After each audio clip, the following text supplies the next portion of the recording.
Hello friends, আমি ঝুমা তোমাদের প্রিয় আর্ট ফ্রেন্ড চলে এসেছি এটিএন বাংলার নিয়মিত আয়োজন আর্ট অ্যান্ড ক্রাফটের আজকের পর্বে।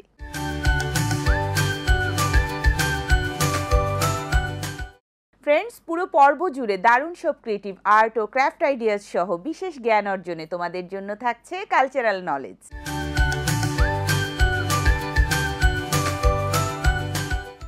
আজ আমাদের আর্ট অ্যান্ড ক্রাফট সেটে আমার সাথে আছে দুজন ছোট্ট বন্ধু, ফাতিমা এবং তেহজিব। হ্যালো। হ্যালো আপু, কেমন আছো তুমি? আমি ভালো আছি, তোমরা কেমন আছো? আমরাও ভালো আছি। চলো তবে আমরা অনুষ্ঠান শুরু করি। ওকে আপু।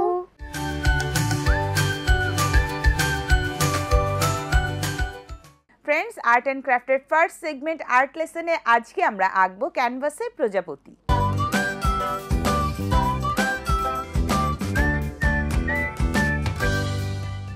আজকে আমরা ক্যানভাসে প্রজাপতি আঁকবো। প্রজাপতি আমার অনেক পছন্দ। আমারও। আর প্রজাপতি কিন্তু ভীষণ রঙিন হয়, তাই না? লাল, নীল, হলুদ অনেক রঙের হয়। প্রজাপতির ডানায় অনেক রং হয়, তবে খুব কমন একটা রং হচ্ছে প্রজাপতির কালো এবং হলুদ, তাই না?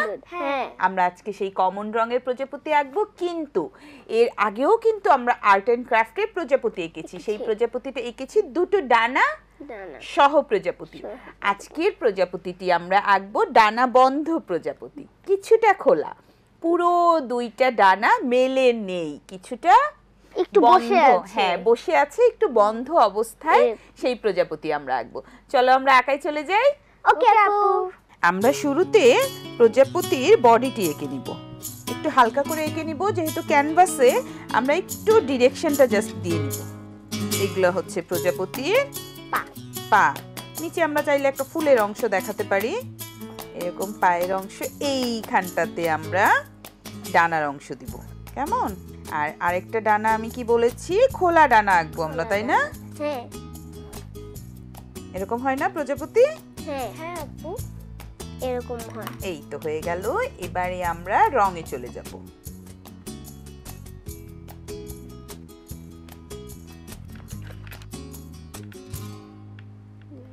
আমরা শুরুতে ডানার মধ্যে হলুদ রং দিয়ে নিব।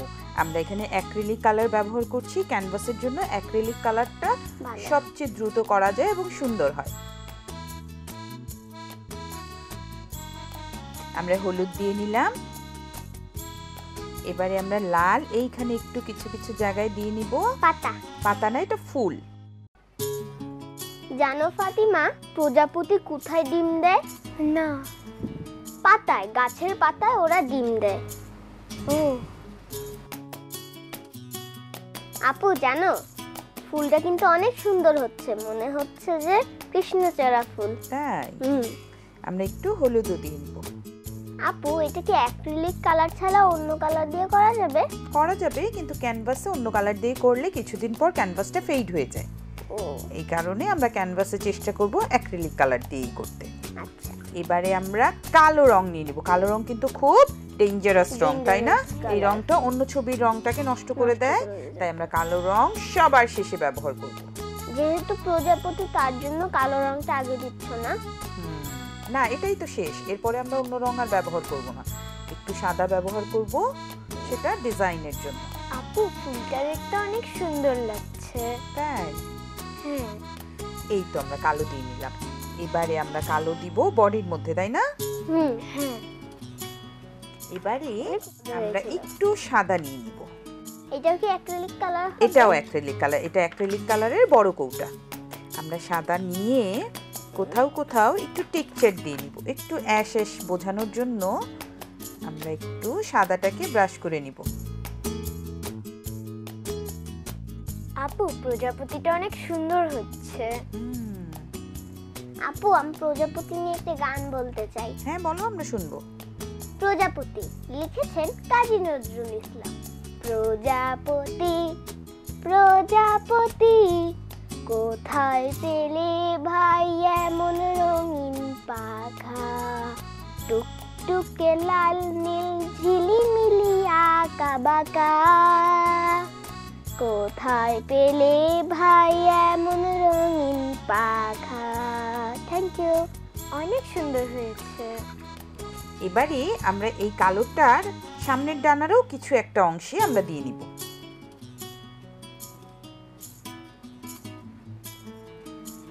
প্রজাপতিটা এখনই মনে হচ্ছে যে একটা ফুলের উপর সত্যি বসে আছে। এবারে আমরা একটু সাদা নিব, সাদা নিয়ে এখান দিয়ে একটা চিকন সাদা লাইন দিব। কেন দিলাম এই লাইনটা বলো তো? যাতে বোঝা যায়। হ্যাঁ, দুইটা ডানা যেন আলাদা হয়। আমাদের একটু শুকানোর জন্য অপেক্ষা করতে হবে। এবারে এই যে ডানাটা, এটার ভেতরে চিকন চিকন কি থাকে বলো তো? লাইন থাকে, শিরা উপশিরার মতো থাকে, তাই না শিরা ফাতিমা? উপশিরা। হ্যাঁ, এরকম থাকে। হ্যাঁ, খুবই চিকন করে এটা দিতে হয়। এটা হচ্ছে ওদের আর কি আমাদের যেরকম রক থাকে ওরকম মনে হয়। হ্যাঁ, এরকম ডানার মধ্যে কিছুটা টেক্সচার দিয়ে নিতে হবে। এবারে আমরা ডানার মধ্যে একটু ডিজাইন দিয়ে নিব, হোয়াইট কালার দিয়ে। হোয়াইট কালার দিয়ে। তাহলে মনে হবে কি সত্যিকারের পাখা। দেখে মনে হচ্ছে একটা সত্যিকারের প্রজাপতি এসে এখানে বসে আছে। হ্যাঁ, এবারে আবারও মোটা করে আমরা সাদা রং নিয়ে নিলাম। এটা ডট ডট দিতে হয়, প্রজাপতির ইসে ডট ডট থাকে পাখায়। জানো ফাতিমা, একটা শুঁয়োপোকা যখন প্রজাপতি হয় তার আগে কিন্তু গাছে আসে। ওই গাছে এসে ওরা একটা কিরকম একটা এরকম করে একটা বাসা বাঁধায়, তারপর ওরা প্রজাপতি হয়ে যায় কয়েকদিন পরে। আমরা একটু কালো দিয়ে নিচ্ছি। এবারে আমরা আবার একটু সাদা দেব। আমাদের কালোটা এখনো ভালো করে শুকায়নি। যখন কালোটা ভালো করে শুকাবে তখন কিন্তু এই সাদাগুলো দেখতে আরো ভালো লাগবে।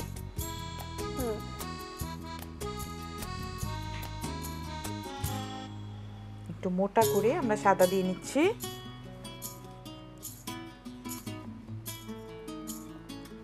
এইগুলোকে আরেকটা ডট ডট দিয়ে দিলে। এবারে আমরা চিকন তুলি দিয়ে একটু সামান্য কমলা রং নিয়ে নিচ্ছি। কমলা, হ্যাঁ, এটা দিয়েও আমরা এরকম একটু শিরার মতো দিয়ে নিব।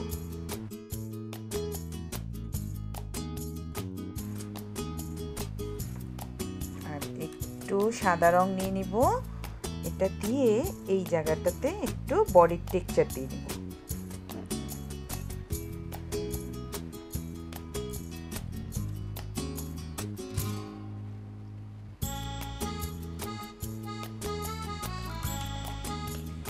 এবারে আমরা কালো রংটা নিয়ে নিব, জানো ফাতিমা, সাদা রংটা নিয়ে নিব। একটু খেয়াল করি আমাদের বেঁচে যাওয়া যে রংগুলো থাকবে এই রংটা আমরা নিয়ে নিব, অ্যাশ কালার, কিছুটা ডিপ অ্যাশ করে আমরা এটাকে গুলিয়ে নিব। নিয়ে আমরা হাতে একটা তুলি বা কিছু নিব, নিয়ে একটু লক্ষ্য করি আমরা এটা ডিজাইন করে নেব।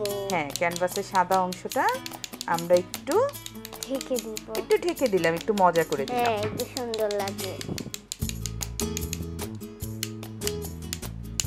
আরো সুন্দর লাগছে, তাই না ফাতিমা? হ্যাঁ, অনেক সুন্দর লাগছে। এবার যদি আমরা চাই যে আমরা একটু আমাদের ফুলের রংটাও একটু ছড়িয়ে দিব, আমরা কিন্তু সেটাও পারি।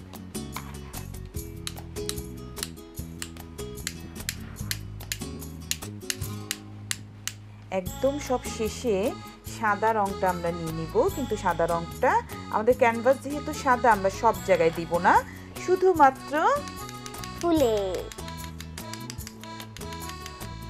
ফুলের মধ্যে দিয়ে নিব।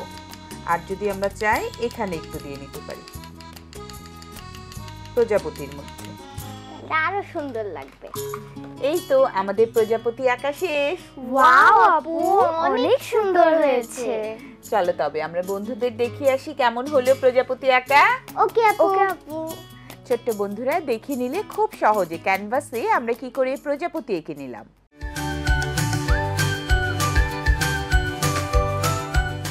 ফ্রেন্ডস, আর্ট অ্যান্ড ক্রাফটের সেকেন্ড সেগমেন্ট ক্রিয়েট ফর ফানে আজকে আমরা তৈরি করব ব্যাঙের আদলে কাগজ দিয়ে ক্যাপ।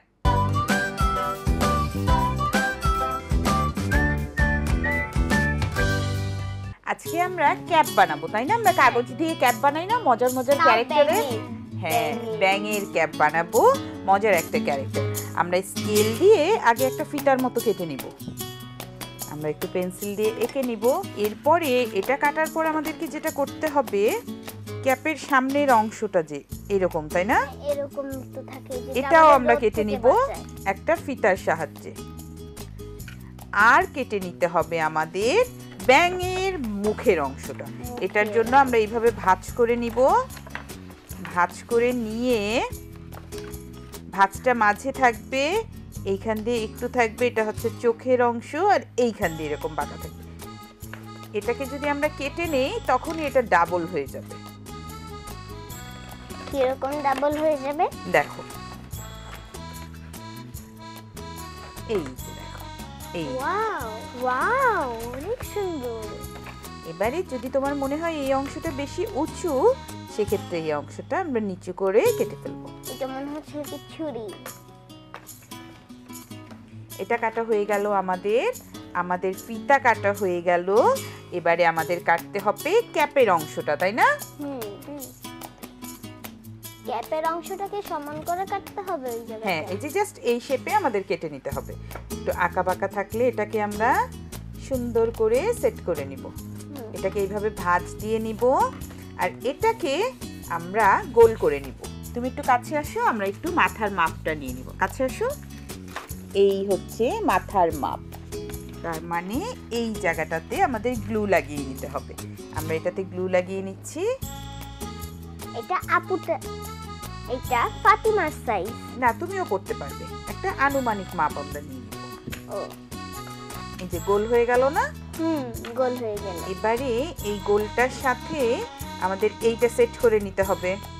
এখন এটা সেট করব কিভাবে? এই ক্যাপের এই অংশটা, আমরা এই অংশটাকে কেটে নিব। জানো ফাতিমা, ব্যাঙ একটি উভচর প্রাণী। হ্যাঁ, আমি জানি। এবং মেরুদণ্ডী প্রাণী। হ্যাঁ, দেখেছো, এটা কেটে ফেললাম। ওয়াও, এটা এখন মনে হচ্ছে একটা ডিজাইন। এটা কেটে ফেলার কারণে এটা এরকম গোল করে ঘোরানো যাবে। জাস্ট এটা আমরা ঘুরিয়ে বসিয়ে দিব। এইটা এখন আরো ভালো হবে। হ্যাঁ, এবারে আমরা এখানে আগে গ্লু লাগিয়ে নিব।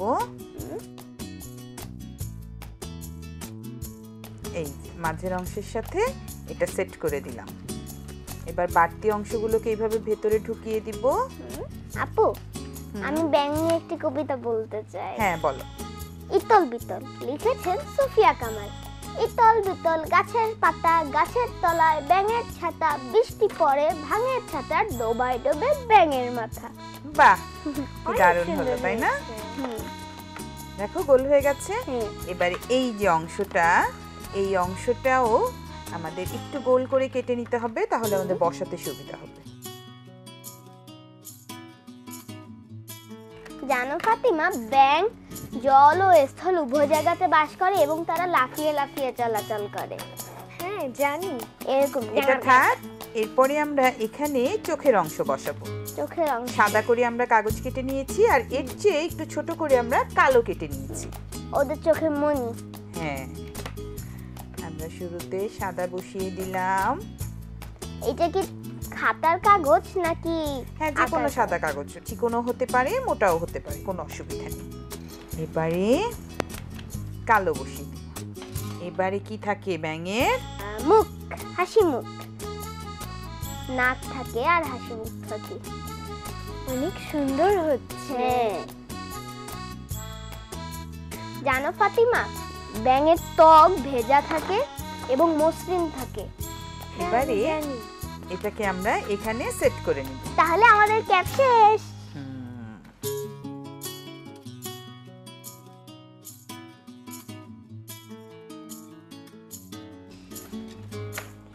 এই তো আমাদের ব্যাঙের ক্যাপ তৈরি হয়ে গেল। ওয়াও আপু, এটা অনেক কিউট হয়েছে। আচ্ছা, তো দেখি কেমন লাগছে এটা পরে তোমাকে। এই তো আমাদের ব্যাঙের ক্যাপ তৈরি। ওয়াও আপু, অনেক সুন্দর হয়েছে। তেজের তো অনেক সুন্দর লাগছে। হ্যাঁ তেজেব, তোমাকে কিন্তু ভীষণ সুন্দর লাগছে। Thank you. ছোট বন্ধুরা দেখে নিলে খুব সহজে কাগজ দিয়ে আমরা কি করে ব্যাঙের ক্যাপ তৈরি করে নিলাম।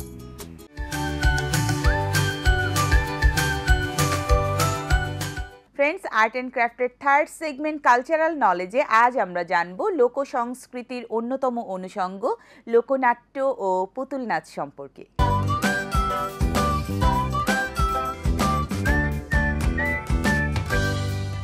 ফাতিমা, তেহজিব, তোমরা কি লোকনাট্য বা পুতুল নাচ সম্পর্কে কিছু জানো? হ্যাঁ আপু, পুতুল নাচ 4 প্রকারের। আর আমি যখন ইন্ডিয়া রাজস্থানে গিয়েছিলাম আমি তখন পুতুল নাচ দেখেছিলাম। আমাদের দেশে দেখোনি? হ্যাঁ, গ্রামীণ মেলায় অনেক মজা লাগে। আমাদের দেশের লোক ঐতিহ্যের একটা গুরুত্বপূর্ণ অংশ জুড়ে আছে পুতুল নাচ এবং সেই সাথে লোকনাট্য। চলো আমরা লোকনাট্য এবং পুতুল নাচ সম্পর্কে আরো অনেক কিছু জেনে আসি। ওকে আপু।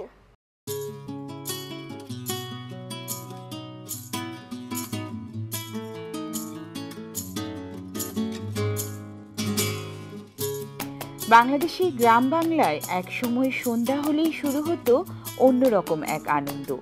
মাঠে বসতো মেলা, বেজে উঠত ঢোল, আর শুরু হতো গল্প বলা, নাচ, গান আর অভিনয়। এই আনন্দের নাম ছিল লোকনাট্য। আর সেই নাট্যের এক বিশেষ রূপ যেখানে চরিত্রদের কণ্ঠ দিতেন শিল্পী আর অভিনয় করত পুতুল, সেটি পুতুল নাচ। লোকনাট্য হলো এমন এক নাটক যা সাধারণ মানুষের কথা বলে, তাদের ভাষায় বলে আর তাদের জন্যই বলা হয়। এটি মঞ্চে নয়, হয় খোলা মাঠে, মেলায় অথবা কারো বাড়ির উঠানে। এতে থাকে গ্রাম বাংলার গল্প, হাসি, কান্না, প্রেম, বেদনা আর জীবনের নানা টানাপোড়েন। আর থাকে একটানা গান, ঢোল, করতাল আর তবলার সুর।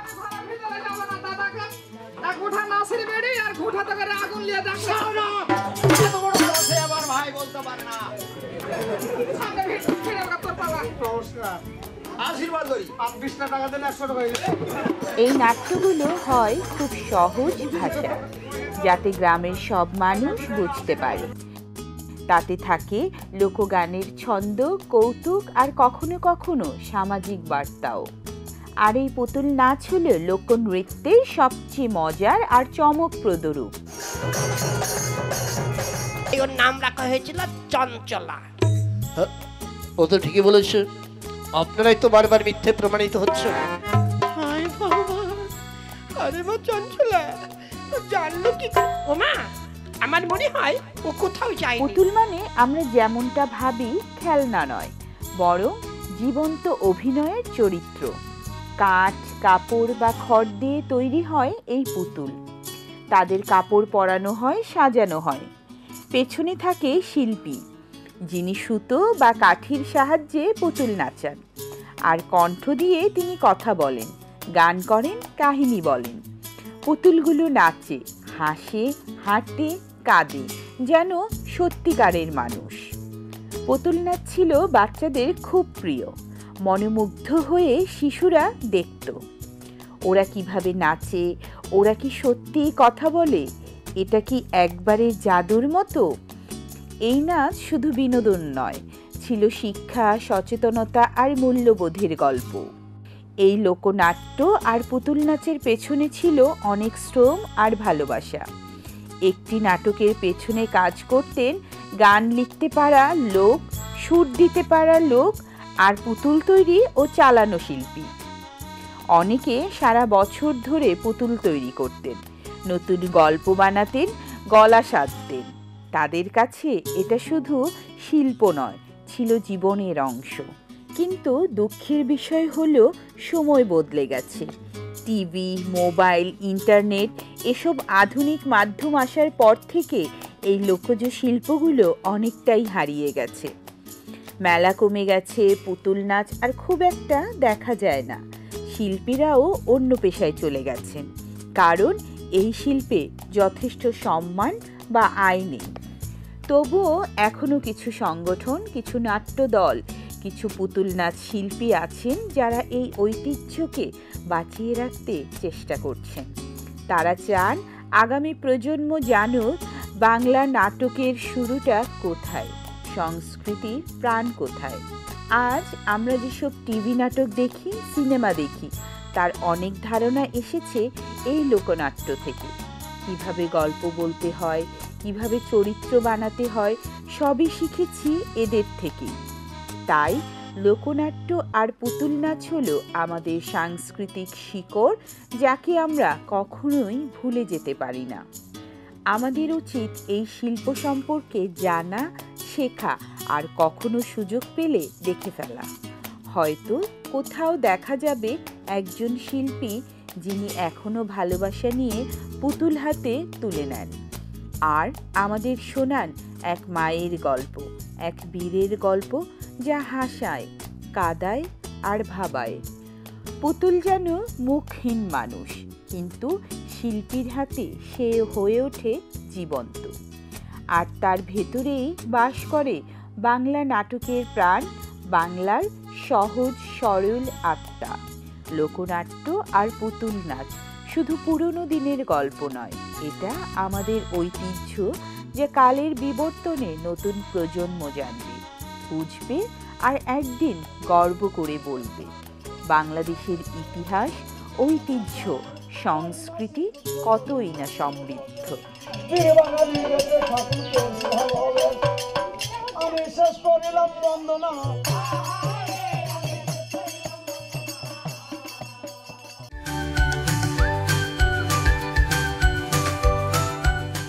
ফ্রেন্ডস, আজ আমাদের আর্ট অ্যান্ড ক্রাফট এখানেই শেষ করছি। আগামী পর্বে আবারও দেখা হবে নতুন সব ক্রিয়েটিভ আর্ট ও ক্রাফট আইডিয়াস এবং নতুন কোনো কালচারাল নলেজ নিয়ে।